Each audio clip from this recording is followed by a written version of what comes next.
대학교를 가잖아요. 정말 지방에서도 올라오고 막 다양한 사람들이 정말 모이는 데가 대학이에요. 그럴 때마다 쟤들 왜 저렇게 행동을 하지? 아마 이런 거 현실적으로 현타 오신 분들 꽤 있으실 거예요. 그게 뭐냐면은 그들이 살아왔던 환경, 가정부터 시작해서 그 동네, 이런 부분이요 너무나 달라요. 우리가 누군가를 만날 때는요, 그 집안에서 부모님이 쓰는 언어라든가 부모님이 가지고 있는 그런 행동이라든가 이런 것들을 우리는 배우면서 자라요. 젊은 친구들이 가지고 있는 생각이나 이런 것들을 보잖아요. 그러면은 그 위로 이렇게 올라가 보면요, 부모님이 가지고 있는 생각이랑 되게 흡사해요. 정말 흡사해요. 네, 안녕하세요. 저는 척 언니라는 유튜브 채널을 운영하고 있는 진호불의 결혼정보회사 부대표입니다. 되게 많습니다. 2주 전이죠. 청첩장을 들고서 오신 남성분들이 2분이나 있었으니까요. 청첩장을 가지고 왔어요. 한 분 같은 경우는 교제를 6년 정도를 했고요. 한 분 같은 경우는 한 2년 정도 좀 짧게는 하긴 했었죠. 근데 여성분이랑 만나면서 여성분이 계속 얘기를 했었대요. 엄마에 대한 불만은 되게 많이 얘기를 했었대요. 나는 엄마의 이런 부분 때문에 너무 힘들어. 남성분도 이렇게 포근하게 보듬어주려고 하는 부분이 또 있잖아요. 남자 심리상. 그래서 그냥 계속 이렇게 괜찮아 이렇게까지 얘기를 해도 되나? 집으로 와서 살았다라는 얘기까지도 해도 될런지 모르겠는데 같이 거의 뭐 동거처럼 생활도 했었었고, 여성분은 너무 사랑했던 사람이었었고, 근데 진짜 결혼을 이제 하려고 부모님을 딱 만났는데 딸이 가장 불만을 했던 게 뭐냐면은 엄마의 거친 언행 같은 부분, 그리고 막 사치스러운 부분들, 막 이런 부분을 계속 불만을 많이 했었었는데, 그 딸이랑 엄마랑 옆에 딱 앉아있는데 모습이 너무 똑같더래요. 그래서 야, 내가 이 사람이랑 결혼을 하면은 나도 이렇게 상황을 나도 맞이하게 되지 않을까 싶은 마음에 본인이 이제 너무 힘들어했었어. 너무 힘들어하다가 이거 진짜 아닌 것 같아요 라고 해서 깨서 오시는 분도 있으시고, 어떤 분들은 나는 괜찮아, 나는 그래도 뭐 집도 있고 준비가 되어 있으니까 그냥 예쁘고 어리고 막 이런 친구면은 나 정도면 이런 성종은 난 괜찮겠지라고 해서 결혼을 준비를 하고 이제 막 청첩장까지 다 뿌렸는데, 여성분이 이제 그래도 뭐 하나 그런 거 있잖아요. 상대방한테 바라는 게 아니라 오빠 혹시 내가 좀 준비해야 될 부분이 있지 않을까? 내가 좀 미안한데 라는 말을 조금은 원했었었는데 아무 말을 안 하더래요. 그 남성분이 그랬대. 야, 그래도 우리가 냉장고는 그래도 꽤 오랫동안 썼었으니까 냉장고를 하나 바꿔볼까? 그런데 여성분이 오빠 내가 냉장고까지 사야 돼? 정말 이 말에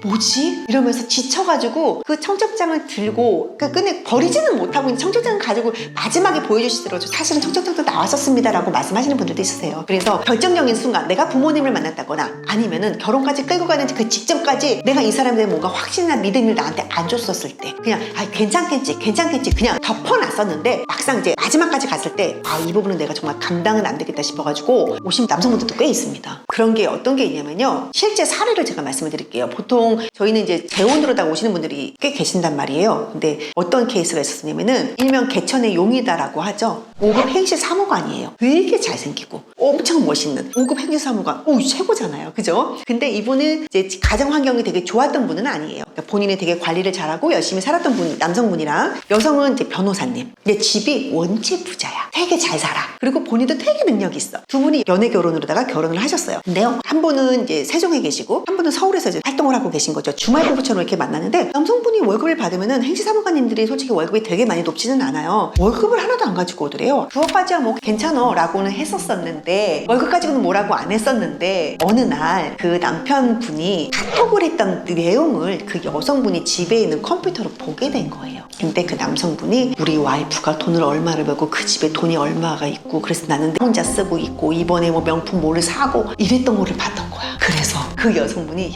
너무 거기 막 배신감 이런 거 있잖아요. 이런 거 때문에 이혼해가지고 다시 이쪽 시장에 오신 분도 계시고, 또 어떤 분들은 전문직 여성분이세요. 내가 능력이 있으니까 살아가는 전혀 문제가 없죠. 근데 어디서 남성분을 봤는데 되게 많이 배웠고, 하지만 좀 현실적으로 좀 무능력하고, 근데 되게 착해. 자기 너무 잘해줘. 그냥 그때 그 심정은 그 측은지심 때문에 너무나 불쌍하고 안 된 거야. 내가 이 사람을 이렇게 포근하게 안아주고 싶어 라는 그런 관계로 다 결혼을 했는데, 그 결혼하고 나서도 여보 내가 돈을 잘 버니까 나는 내가 일할게, 자기는 그냥 열심히 집에서 살림을 하고 애들 케어를 자기가 도와줘 라고 해서 역할 분담을 완전히 바꿨대요. 열심히 살면 되는 거잖아요. 근데 결국에 그 남자는 집에서 살림을 하다가 다른 여성분이랑 바람이 나는 거야.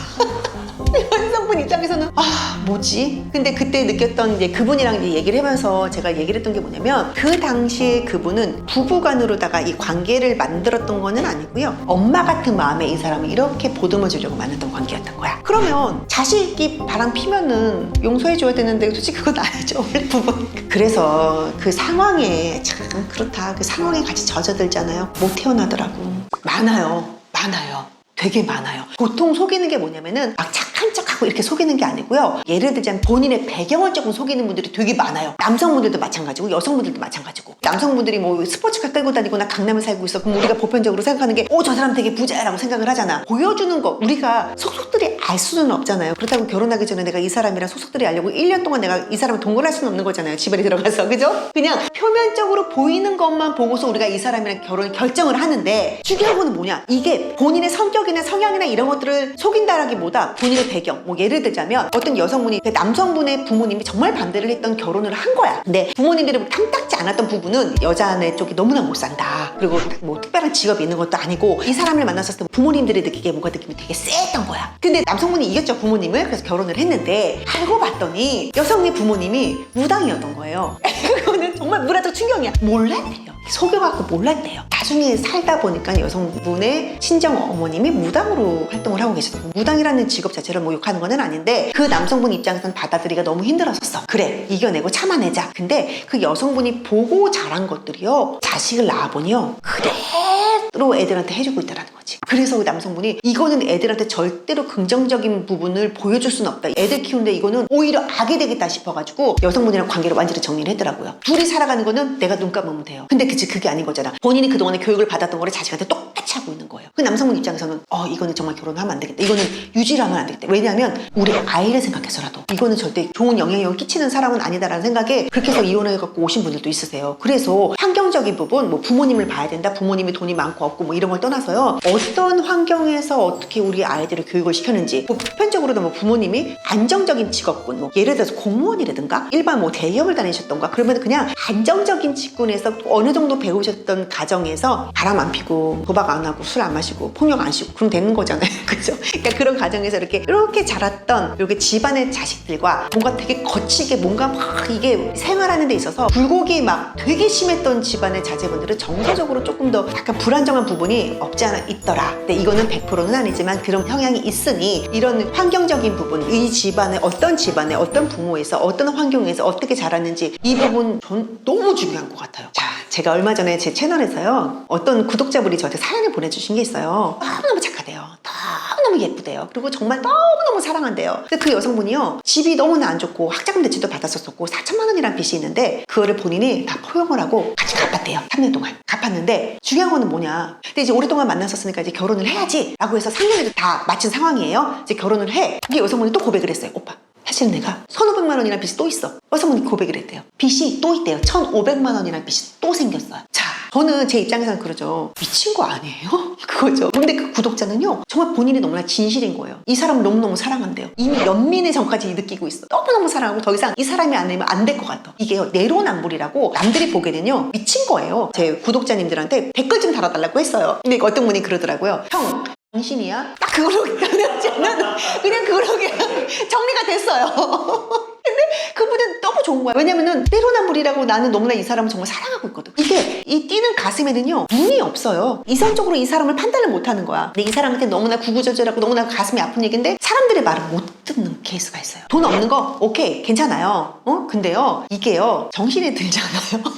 이 뛰는 가슴이요 잦아들잖아요. 그러면은 우리가 뭐든지 다 이성적으로 판단을 해요. 경제적인 압박을 받지 않는다라고 한다면 괜찮아요. 근데 어느 정도 우리가 살아가다 보면 지치거든요. 그리고 내가 한계가 분명히 있어요. 그렇기 때문에 내가 굳이 힘든 길을 요즘에는 근데 그렇게 걸어가려고 하시는 분들 없지 않아요? 있어요? 없어요.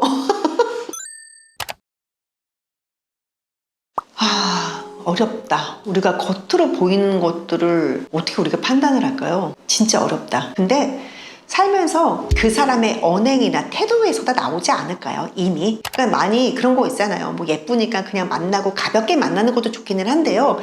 조금은 그렇게 어떤 상황에 대해서 서로 대화를 많이 해보는 게 정말 중요한 것 같아요. 대화를 하다 보면은 그냥 보여요. 저는 지금 거의 결혼 생활 30년이 다 돼가고 있는데요. 지금도 깜짝깜짝 놀래요. 이 사람이 이런 생각을 갖고 있었나? 우리가 알 수 있는 방법은 없어요. 그냥 이 사람의 환경이 좋으니까 이 사람이랑 살아야지가 아니고요. 대화를 하다 보면 이 사람의 결이라든가 이 사람의 생각이라든가 이 사람의 가치관이라는 걸 조금 알 수 있는 것 같아요. 그리고 이 사람이 선을 지킬 줄 아는 사람이라면 정말 나한테 넘어오지는 않겠죠. 그냥 그런 것들을 보는 방법밖에 없지 않을까요? 그리고 기본적으로 제가 우리 아이들한테 하는 말이 있어요. 저는 이제 결혼시장에 있으니까는 제가 얼마나 안 좋은 예를 되게 많이 받겠습니까? 우리 아이들한테 항상 하는 말은 그냥 정상적인 집안, 부모님이요 치고받고 안 싸우면 되는 거고요. 정말 정상적인 집안. 부모님이 그래도 지금의 나이 60대를 바라보는 나이에서는 막 사랑해 여보야 뭐 드물죠.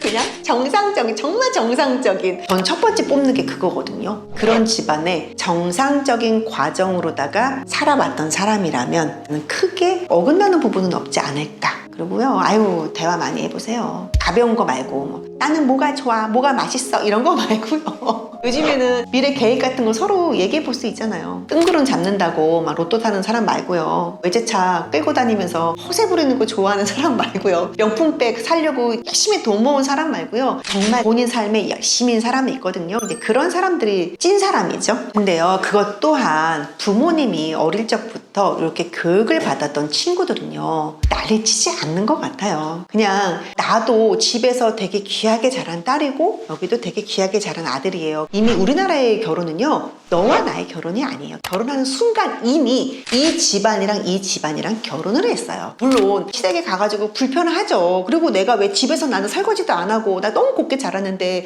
시댁이란 곳에 가가지고 설거지하고 너무 힘들죠. 근데 그것도 어느 정도 내가 이 사람의 배우자에 대한 존중이 있기 때문에 그냥 그 사람이 가서도 하는 거고, 또 이 사람이 또 우리 집에 와서 안 해요? 아니요. 남자들도 되게 힘들어요. 저 같아 와가지고 우리 딸 너무 곱게 자란 딸이고 우리 딸 너무너무 귀한 딸이기 때문에 요즘에 딸 가진 부모님들이 더 심해요. 아들 가진 부모님보다. 이 사람도 나한테 양보를 하잖아요. 그러면 어느 정도 이게 괜찮아라는 사람을 만났었을 때 이게 결혼 생활도 같이 꾸준하게 유지가 되는 거고, 또 그렇게 해줌으로써 나는 이 사람도 너무 고마운 거고, 서로가 고마움에 이 결혼 생활을 유지하는 거거든요. 그러니 우리 집은 제사도 안 지냈는데 니네 집은 제사를 지내고, 그냥 애초에 그런 사람들은 잘라야 돼요. 요즘에 상황이 이렇지만 서로가 조금씩만 양보하면 되는 거거든. 그냥 오빠 나 이번에 시댁 가면 되게 힘들 텐데 오빠 내 편에 잘 서줘야 돼? 이 말 한마디예요. 그럼 남성분들은요 너무 고마워할 거예요. 그리고 또 여성분들이 오빠 우리 집 가니까 오빠 이번에 오빠가 나한테 잘 해줘? 그러면 남성분들 가고도 우리 와이프 앉아있어 내가 할게. 또 남성분들이 움직이거든요. 그리고 대한민국 요즘 남성분들 되게 다정해요. 대한민국 남성분들이 왜 인기 많은 줄 알아요? K-드라마 영향도 있고 K-팝 영향도 있긴 한데요, 이 전 세계 모든 남자들 중에서요, 여자의 가방 핸드백을 들고 화장실 앞에서 기다리는 사람은요 대한민국 남자들밖에 없을 거예요. 그래서 오빠 나는 싫어, 제사 때문에 나는 뭐 시댁 가기 싫어, 이런 여성분들은요 그냥 애초에 만나지 마세요. 가끔 여성분들이 이제 또 그런 분들이 있어요. 저는요 우리 아빠 같은 사람을 원해요. 이런 분들이 되게 많아요. 되게 많아요. 이런 분들이 되게 많아요. 왜냐면 우리 아빠 같은 사람은요 우리 엄마한테 되게 헌신적으로 잘해줬거든요. 그래서 그 헌신적으로 잘해주는 아빠 옆에요 우리 엄마는요 되게 헌신적으로 우리 아빠한테 되게 잘했었어요. 근데 본인은 되게 헌신적으로 안 할 거면서 헌신적으로 해주는 우리 아빠의 모습을 보면서 우리 남편도 나한테 아빠 같은 사람을 원하는 분들이 가끔 있어요. 근데 요거는 요즘 세대에서는 조금 잘못된 생각인 것 같아요. 아빠 같은 사람은요 그냥 아빠로 촉하세요. 그리고 내 남편은요 우리 엄마가 우리 아빠한테 해줬던 것처럼 잘해줄 수 있냐. 결국에는 보면은요 좋은 집안의 가정들, 부모님이 많이 배우셨고 돈이 많고 이런 거 아니고요, 그냥 행복하게 평범하게 잘 사셨던 분들, 서로가 양보해주고. 그리고 왜 그런 거 있잖아요. 아빠들 오셨다 그러면은 다들 나와서 인사하잖아요. 이게 딴 거 아니에요. 이게 바로 가정교육이고 너무나 당연한 거거든요. 우리가 공부로 배우는 건 아니고요, 그냥 부모의 그림자를 우리는 보고서 큰단 말이에요. 그래서 부모님들이 했던 그런 행동들, 집안의 그런 환경적인 부분을 분명히 그 사람이 몸에 이렇게 배어 있어요. 맛있는 거 있으면은 소세지 반찬 해가지고 애들 먼저 먹이고 남은 거 아빠 먹어, 이게 아니라 아빠 먼저 좋은 거 드시고, 이제 이런 집안의 자제분들이 보면은 아유 사람들, 근데 그런 사람들 보면요 또 그런 사람들 괜찮더라고요. 다 좋더라고요. 요즘에 분들이요 결혼에 대한 신뢰가 되게 없어요. 그리고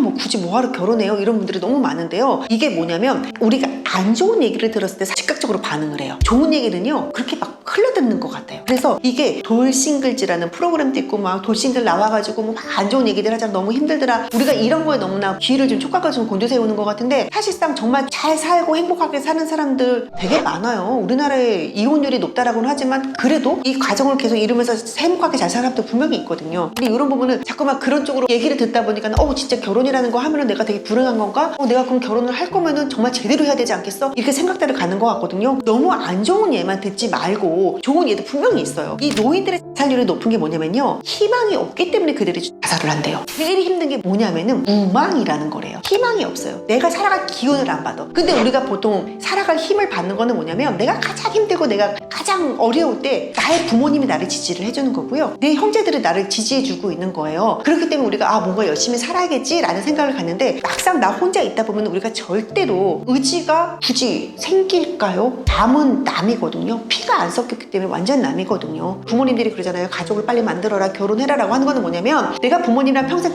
끝까지 살면 괜찮아. 근데 부모님은 언젠가 돌아가시거든요. 언젠간 나 혼자가 남거든요. 내 뭐 위로 아래로다가 뭐 언니, 오빠, 동생, 형 누군가는 결혼하고 가정을 꾸려요. 그러면 결국에 남는 건 나 혼자예요. 그때 가서 후회하면 너무 늦어진다라는 거죠. 그러니 지금 빨리 움직이셔야 되는 거고, 그러면 우리가 자꾸만 막 이래요. 그러면은 더 좋은 사람, 더 괜찮은 사람 만날 거예요. 부모님도 보고 막 이럴 거예요 라고 얘기를 하는데, 물론 행복한 가정에서 자란 사람들은 좋은 공기를 마시고 살았으니까 그 사람은 되게 프레시해요. 되게 신선한 사람들이에요. 그리고 그 사람들은 되게 정상적인 생각을 가지고 있어요. 그래서 부모님들이 맨날 싸우고 보고 막 이런 사람들은요, 결국에 그런 사람들은 별로 결혼이라는 생각 안 할 거예요. 결혼해봐야 저렇게 부모님들이 치고받고 싸우는데 뭐하러 결혼을 해?